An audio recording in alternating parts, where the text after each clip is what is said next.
लेकिन 3 श्लोक हम एक साथ बोलेंगे और उसके बाद से उनको एक साथ ही चर्चा करेंगे। बड़ा सुंदर भाव है, आप लोग भी समझेंगे इसको। अंधम तमः प्रविशन्ति ये अविद्याम उपासते ततो भूय इव ते तमो यौ विद्यायाम रताः अन्यत एव आहो विद्या अन्यत आहो अविद्या इत सुश्रुषम धीराणाम ये न तत्चक्षुरे विद्यां च अविद्यां च यह तद्वेदो उभयं स अविद्या मृत्युम त्रित्वा विद्यामृतम अश्नुते। बड़ा ये भी इसमें विरोधाभास आपको मिलेगा। कर्मकांडी ज्ञान की निंदा करता है, ठीक, मैंने आपको शुरू में ही बताया कर्मकांडी ज्ञान की निंदा करता है और ज्ञानी कर्मकांडी की। ज्ञानियों का कहना है कि क्या आत्म तत्व को कर्म द्वारा पाया जा सकता है? ज्ञानी के दिमाग में है कि ऐसा तो हो ही नहीं सकता कि कर्म के द्वारा हम आत्म तत्व को पा सकते हैं। उसका कहना है कि उसे तो केवल ज्ञान द्वारा ही जाना जा सकता है। और यही कारण था कि आरंभ में जो यज्ञ आदि किए जाते थे, जबकि दूसरे पक्ष के लोग विद्या ज्ञान की चर्चा करते थे, तो उन दोनों में परस्पर तर्क होता था, विवाद होता था। यहां पर अविद्या का अर्थ लेंगे, विद्या का अभाव अर्थात कर्म।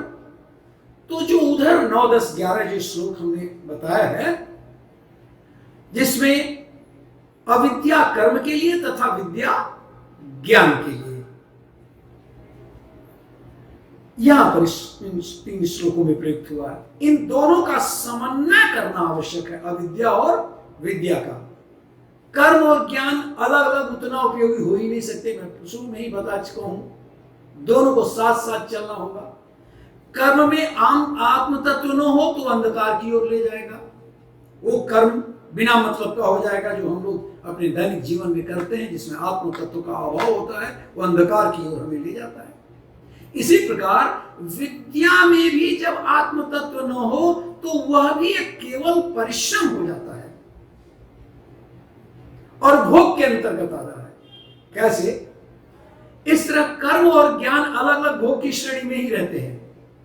कर्म में आत्म तत्व का समावेश होने पर कर्म कर्म योग बन जाता है और ज्ञान में आत्म तत्व का समावेश होने पर वह ज्ञान योग बन जाता है। इस तरह मनुष्य अविद्या या कर्म के द्वारा मृत्यु को प्राप्त कर लेता है और विद्या या ज्ञान के द्वारा अमृत को भोगता है, अर्थात दोनों के समन्वय के कारण वह मृत्यु को भी पार करता है और परमात्मा को भी प्राप्त कर लेता है।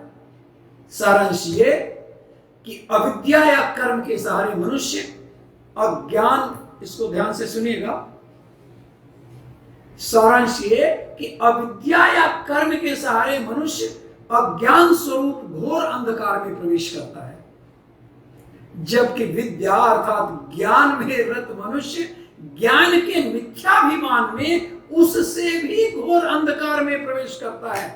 बिल्कुल पैराडॉक्स है ये कि जो ज्ञानी है, जो केवल कर्म में विश्वास करता है, वो अंधेरे में तो जाता ही है, लेकिन ज्ञान में जो अहंकार में मनुष्य है, ज्ञान के अहंकार में, ज्ञान में रत है, वो ज्ञान के मिथ्याभिमान में, अभिमान में उससे भी घोर अंधकार में प्रवेश करता है। यानी जो आदमी कर्म करता है, सामान्य आदमी है, वो जहां तक गिरता है, जहां तक वो परेशान होता है, लेकिन उससे भी ज्यादा वे लोग जो ज्ञान के अभिमान में रहते हैं।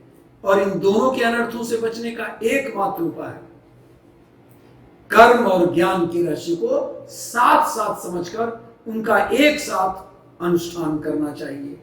यानी कर्म भी होना है और ज्ञान भी रहना है। ईश्वर के बारे में आराधना करनी है और कर्म भी करना है। कर्म करके हम कर्म से चिपके नहीं और ज्ञान से हम कर्म की क्वालिटी समझें, कर्म के गुण समझें, तभी उसकी जीवन यात्रा सुखपूर्वक चलती है और परमात्मा को तभी वो साक्षात प्राप्त कर पाता है। यह समझना उपयुक्त होगा कि विद्या में आत्म तत्व न रहने पर वो केवल ज्ञान है, और उसमें आत्म तत्व जुड़ जाने पर वो क्या हो जाता है? विवेक। और यही व्याख्या आचार्य अपने शिष्य को यह कहते हुए समझाते हैं कि वह धीर पुरुषों से ऐसे ही वचन सुने हैं जिन्होंने व्याख्या करके भली भांति समझाया था उन्हें गुरुदेव को। वही गुरुदेव अपने शिष्य को यही बात प्राप्त करते हैं। फिर उसके बाद से एक और त्रियक है, 3 श्लोक एक साथ इसलिए बोलना है कि तभी उसकी पूर्णता होगी, तभी हम समझा सकते हैं। इसलिए वे तीनों श्लोक मैं एक साथ बोलूंगा, तब उसके बाद उसके अर्थ और भावार्थ की चर्चा करूंगा। अंधम तमः प्रविशन्ति ये असंभूति उपासते ततो भूयते तमो यौ सत्यामृता अन्यत एव आहो संभवात् अन्यत आहो संभवात् इति सुश्रुषं धीराणाम येन तद्विचक्षणे संभूतिं च विनाशं च यह तद्वेद अभयं स विनाशेन मृत्युं त्यक्त्वा संभूति अमृतम अश्नुते। जैसा वहां पर विद्या और अविद्या की बात चली है, यहां पर संभूति और असंभूत की बात चलेगी एकदम वैसे ही। वहां तो अविद्या यानी कर्म था, विद्या यानी ज्ञान था, और यहां पर संभूति का अर्थ होगा है सामाजिक साधन और असंभूति का अर्थ है व्यक्तिगत। तो यहां पर संभूति को हम सामाजिक साधन में उपयोग करेंगे और संभूति का व्यक्तिगत साधन। और ये दोनों प्रकार की साधनाओं के लिए ईश्वर तत्व से जुड़ना आवश्यक है। केवल सामाजिक काम करते हैं, व्यक्तिगत नहीं, तो वहां केवल एक समाज की चर्चा करेंगे और पता चला अपना उद्धार नहीं कर पा रहे हैं। अपना उद्धार भौतिक नहीं, ईश्वर के प्रति हमारी जो जिम्मेदारियां हैं, कर्म की असंगता है। और दूसरी तरफ व्यक्तिगत साधन में यदि ईश्वर तत्व न जुड़ा हो तो वह केवल सिद्धि बन करके रह जाएगा। जैसे आजकल तो लोग अपने अकेले में साधन करते हैं, तपस्या करते हैं, तो व्यक्तिगत साधना है, लेकिन व्यक्तिगत साधना भी वो ईश्वर को प्राप्त करने में कतई सहायक नहीं है। जब तक कि आजकल 99% से अधिक साधक व्यक्तिगत साधना जो आत्म तत्व से रहित है, आत्म तत्व के बारे में नहीं चिंता करते हैं, ईश्वर के प्रति नहीं चिंतनशील है, एक साधना करते हैं, और इसके फलस्वरूप वे चमत्कार की ओर अग्रसर हो जाते हैं। चमत्कार तो मिलता है, उनमें ज्ञान और साधना का अभिमान हो जाता है, फलस्वरूप परमात्मा से वे विमुख हो जाते हैं। इसी तरह से जो सामाजिक साधना में केवल है, आत्म तत्व के अभाव में नाम और यश में सीमित रह जाता है, जो आजकल लीडर्स हैं, जो आजकल के लोग हैं, उसमें आत्म तत्व नहीं है, लेकिन सामाजिक सरोकार है, सामाजिक शक्ति के रूप में वो प्रदर्शित करते हैं अपने को। तो इस तरह का मनुष्य संस्था बनाकर सेवा के लिए आगे बढ़ता है, पर अहंकार के प्रबल हो जाने के कारण वो संस्था टूट जाती है, उसमें ईश्वरत्व का अभाव रहता है, आत्म तत्व का अभाव रहता है, और उसमें ईश्वर या आत्म तत्व का समावेश नहीं रहने के कारण वहां से वो भी च्युत हो जाता है। इसलिए आचार्य यहां कहते हैं, शिष्य से कहते हैं कि भाई धीर विद्वानों से, अब वो अपनी बात में नहीं कहते हैं, कितने अच्छे लोग थे, अपना भी कोई अहंकार उनका नहीं रहता। तो शिष्य कहते हैं कि मैंने अपने गुरुजनों से, विद्वानों से सुना है कि सामाजिक साधना के साधक ईश्वर तत्व के अभाव में घोर घोर अंधकार की ओर जाते हैं, सामाजिक साधना के साधक। किंतु व्यक्तिगत साधना वाले मनुष्य, जिनकी साधना में आत्म तत्व या ईश्वर तत्व समाहित नहीं रहता है, वे और भी घने अंधकार में पहुंचते हैं। अतः उपाय ये है कि सामाजिक साधना को हम न छोड़ें, व्यक्तिगत साधना को न छोड़ें, लेकिन दोनों में समन्वय स्थापित करें। हम सामाजिक कार्य करें, व्यक्तिगत साधना भी करें, और इस प्रकार से दोनों का समन्वय करके हम एक साथ चलें। उसमें ईश्वर तत्व आवश्यक रूप से समाहित हो, तब सामाजिक से साधना में आत्म तत्व को समाहित करके मृत्यु को पार तो करेंगे ही, किंतु व्यक्तिगत साधना से ईश्वर तत्व को समाहित करके, शामिल करके अमृतत्व को प्राप्त कर लेंगे, अर्थात परमात्मा को प्राप्त कर लेंगे हम। इसलिए दोनों सामाजिक साधना और व्यक्तिगत साधना, संभूति और असंभूति, दोनों परस्पर एक दूसरे के परिपूरक हैं। एक समय स्वामी विवेकानंद ने श्री रामकृष्ण जी से, ध्यान दीजिएगा सब लोग, एक समय स्वामी विवेकानंद जी ने श्री रामकृष्ण जी से वरदान मांगा कि वो चाहते हैं गहरी समाधि में रहना। रामकृष्ण जी ने उन्हें धिक्कारा, रे तू केवल अपनी मुक्ति की सोचता है। उन्होंने समझाया कि समाज की मुक्ति के लिए साधन करेगा तो उसके पहले तुम्हें मुक्ति मिल जाएगी, लेकिन तू अपनी मुक्ति के लिए अगर चाहेगा तो न मुक्ति मिलेगी, न समाज की साधना कर सकेगा, न समाज की मुक्ति की सोच सकेगा। मैं देखता हूं व्यक्तिगत साधना में, विश्वनाथ मंदिर में हम जा रहे थे, देखे कि लोग किस तरह से दौड़ करके जल्दी से जल्दी दर्शन करना जाना चाहते हैं, और उस मंदिर में किसी वृद्ध या अबला नारी को ठेल करके, धक्का दे करके आगे बढ़ करके भगवान का दर्शन कर लेना होता है। उसे वो दर्शन तो मिल जाएगा लेकिन दर्शन लाभ नहीं मिलेगा। विपरीत उसके, अगर वो उन्हें दर्शन कराकर भले खुद दर्शन से वंचित रह जाता तो उसे पुण्य लाभ अधिक मिलता, उसे मुक्ति मिलती, उसे ईश्वरत्व प्राप्त होता। तो यह व्यक्तिगत लाभ था, सामाजिक लाभ नहीं था। अब आ जाए हम लोग, केवल 4 और श्लोक हैं, मंत्र हैं। अब शिष्य को गुरु ने जो समझा दिया है उससे वो बहुत कुछ वो समझ चुका है, और तब कहता है वह शिष्य,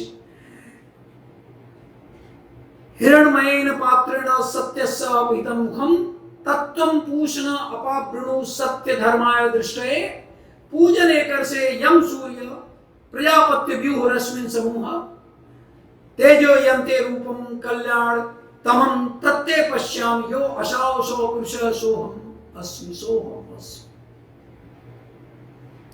वायु अनिलम अमृतम अथ इदम भस्मान्तम शरीरम ओम कृत स्मृकृतम स्मृकृतो स्मृकृतम स्मर। शिष्य गुरु के उपदेश को सुन लिया, अपनी व्यक्तिगत साधना के बारे में भी सोचा, और तब शिष्य ने साधना किया।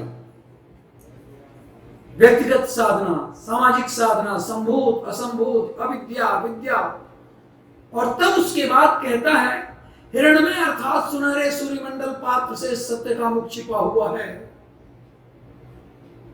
सुनहरे ढक्कन से जो सत्य ढका हुआ उसे हटा दो, मैं उस सत्य के प्रकाश को देखना चाहता हूं।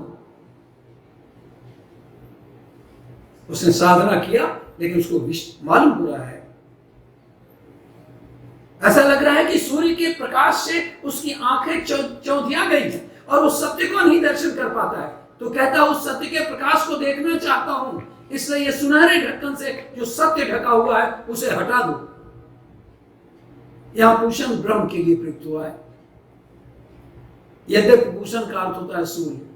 तो शिष्य के अंदर आकुलता है, वो सत्य को पाना चाहता है, लेकिन वो जान रहा है कि सुनहरे मोह से वो ढका हुआ है, वो माया से ढका हुआ है, इसलिए वो चाहता है इस माया को हटा दो,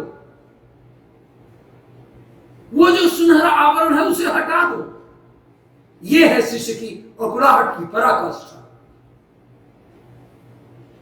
बहुधा हम ईश्वर को नहीं चाहते हैं। सामान्य बात है कि हम ईश्वर को नहीं चाहते हैं, हम ईश्वर से चाहते हैं।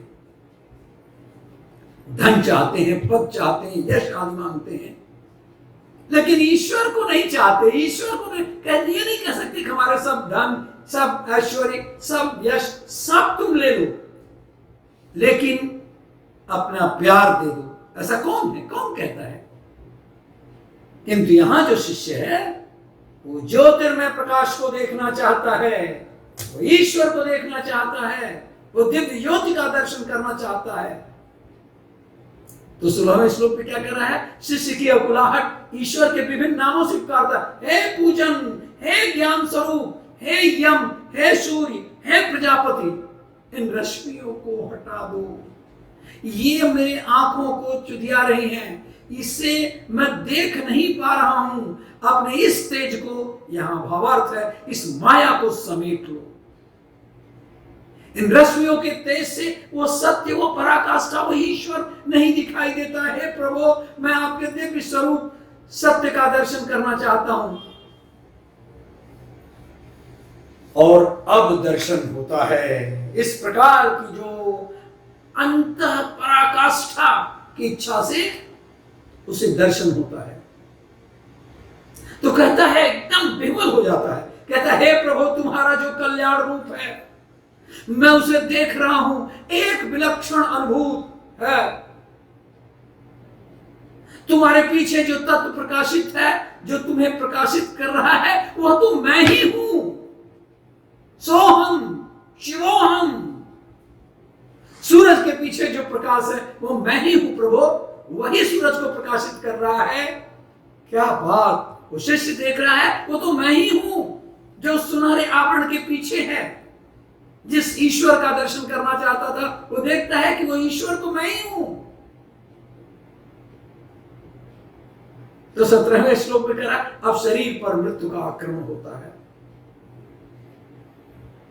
जो देख लेता है तो उसके शरीर पर मृत्यु का आक्रमण होता है। क्या करेगा मृत्यु? शिष्य जब तत्व को जान लिया तो उसे मृत्यु का भय कहां? लगता है वो कहता है, प्राण विदा, तुम्हारे रहते जीवन का लक्ष्य पा लिया हमने। अगर प्राण ही नहीं रहता तो कैसे लक्ष्य प्राप्त करता? तो कहता है, प्राण विदा, तुम्हारे रहते जीवन का लक्ष्य पा लिया। जाओ, तुम अमृत में मिल जाओ। शरीर विदा, तुम विदा हो। तुमने मेरा बहुत उपकार किया, तुम्हारे कारण मैंने प्रभु का दर्शन किया। और हे मन, अपने किए हुए का स्मरण कर। मैं तेरे प्रति बहुत बहुत बहुत आभारी हूं। इस यात्रा में तुमने बहुत साथ दिया। अंत में इस आनंदातिरेक में मैं आया, मैं तुम्हारा आभारी हूं। मन, मैं तुम्हारा आभारी हूं। प्राण, मैं तुम्हारा आभारी हूं। शरीर। और इस तरह से शिष्य मृत्यु शैया पर पड़े हुए आनंदित हो रहा है। ये है ईश्वरत्व की प्राप्ति। जहां ईश्वर दिख जा रहा है, वो मृत्यु शैया पर पड़ा है, लेकिन आनंदित है। वह शरीर से, मन से, वायु से, प्राण से विदा ले रहा है। पंच तत्वों से विदा लेता है। मृत्यु में लीन हो जाता है, आत्म तत्व में स्थिर हो जाता है। अब उसे शरीर की कोई चिंता नहीं। अंतिम श्लोक है ईशोपनिषद का, अग्नि नय सुपताराय अस्मान विश्वानि देव या वायुयानि विद्वाना योधि अस्मत् जोहाराणम एनो भूमिष्ठाम ते नमुक्तिम विधेम। साधक शिष्य कहता है, हे अग्नि देवता, अब अग्नि के पास चला है। हे अग्नि देवता, मैं अपने भगवान की सेवा में पहुंचना चाहता हूं, जल्दी करो ना। मुझे अपने परम धाम में शीघ्र पहुंचा दीजिए। आप मेरे कर्मों को जानते हैं। यदि ऐसा लगता है कि आपके ध्यान में मेरा कोई ऐसा कर्म शेष हो जिसे आप समझ रहे हो, तो इस मार्ग में बाधा हो तो कृपा करके उसे नष्ट कर दीजिए। अब तो मैं अग्नि में आ गया।